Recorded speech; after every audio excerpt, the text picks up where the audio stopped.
happy to have so much success against Steph tonight? Playing hard. um, but seriously, just having guys willing to let me take on that one-on-one matchup and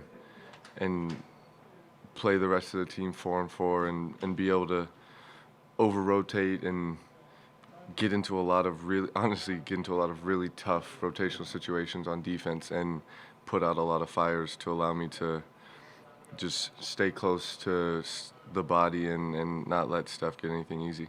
What is your mindset going into a game like this when you know you're going up against a guy like that for a big chunk of it? What is my mindset?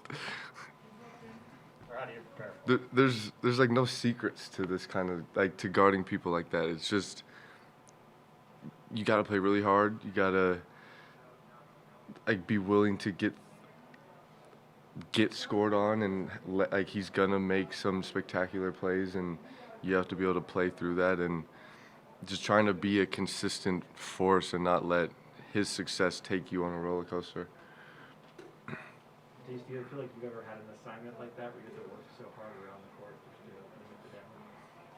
I mean, never like that. There's times where I have like where we'll match minutes with guys and it's like it's on me to try and shut them down to a certain degree, but I mean with him and with the record and all the hype, this was definitely a unique one.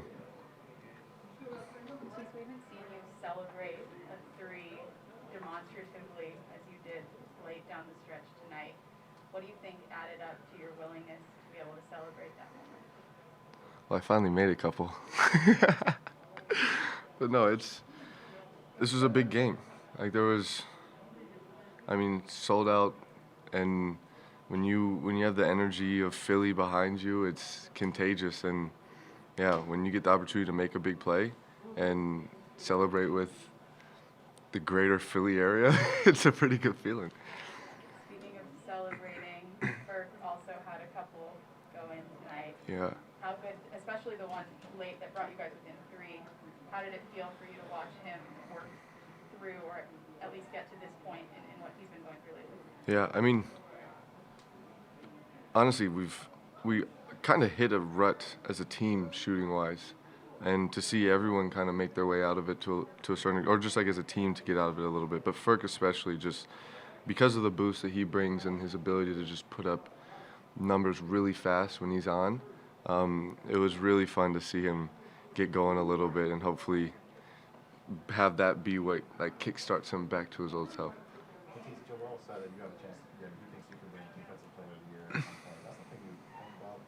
You've been going after that award. No, I don't. Awards they're given based off of like performance, and I perform to win. I don't perform to like acquire accolades. It's an amazing compliment and would be an honor, but it's not something that doesn't determine how I'm going to show up each night to play. After the game, Matisse, Steve Curry said you're a rare combination of length and athleticism and brains, and you did as good a job on Steph as anybody I've seen in a long time. Wow. How would you assess if you're critiquing the job you did? It's hard to even say because you kind of black out to a certain degree. Like I see, it's just every play for, I mean, how many minutes did me and him go for? Like 30, he went 36, I went 33. Like, it was just being in the moment for every moment and following him, trailing him, and just trying to wreak as much havoc, make it as uncomfortable as possible for him. So I don't remember enough of the game to give you an honest opinion on how I think I did. I'm just really happy we won, and I guess, yeah, happy he didn't break the record. At least against us. I hope he breaks it at some point.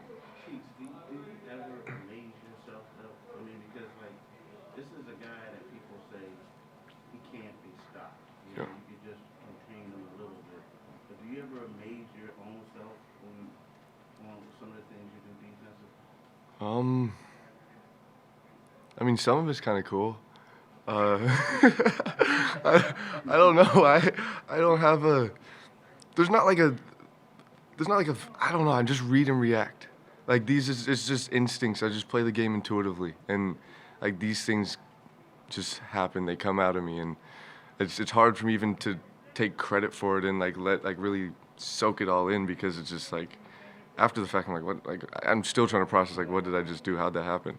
And yeah, and I'm playing I'm playing the game I love ever since I was like, I've been playing it since I was a kid, just playing the same way, just like trying to enjoy every moment of it. Matisse, you mentioned avoiding the mental roller coaster when you're guarding a guy like Steph. Yeah. Is the mental side more or less challenging than the physical part where you're diving around screens and doing whatever you have to do, or they kind of even? Yeah, that's a good question. The physical part's the easy part, I guess, because that's like those are the intangibles. I just, for whatever reason, I got this body I was given, the athleticism I was given, and the hardest part is the mental side of understanding where he's trying to score, how they're trying to get him open, not falling asleep on plays, because he's one of these players who, off the ball, can just lull you to sleep, and before you know it, he's wide open shooting a three. And just that mental discipline was honestly one of my focus points coming into this game, was just trying to stay locked in for the duration of the game. And honestly, that was actually one of our things as a team coming into this, was just being locked in and like trying to impose our will on the game for the whole game. You mentioned the team scrambling too. Even with the guarding him, there are times when you guys are like aggressively trapping him and all that stuff. Does that require probably more energy from a team standpoint? That's incredibly hard. Like, it makes my job easier and allows me to like not pick up fouls and whatnot, but to take somebody off their man and bring them to another man to create a mismatch on the weak side of the court where you have to now rotate and now you're playing in a closeout situation, that's really, really hard. And the guys they ran a clinic tonight just on their ability to take the trap and then whoever trapped to get out, and then everyone else zone up on the weak side and allow us to make the rotations and contain the closeouts. It was honestly very impressive. Thanks, Steve. Cool.